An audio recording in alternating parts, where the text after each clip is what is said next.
Guys, so tonight pala. Yan, time check. Ay, shit, ayun ko yung relo ko. So, ayun, alas 11 or alas 12 na yata ngayon. So, ay, naglakad kami. Sobrang lamig.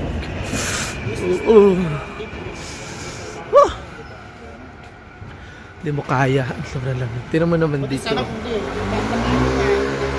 Walang Okay na, magtrabaho ka sa para kaming pag-alagala kami. Wala pa kaming pahinga. Oh my God. Good luck, people. Sobrang lamig. Nandito kami sa, ko alam ko anong lugar to. Sentro, ganun. Pero malapit lang yung rains dito. So ayan guys, eksena namin ngayong madaling araw. Hi GM, malamig. Kala ko ba nasa Baguio tayo? Parang malala to.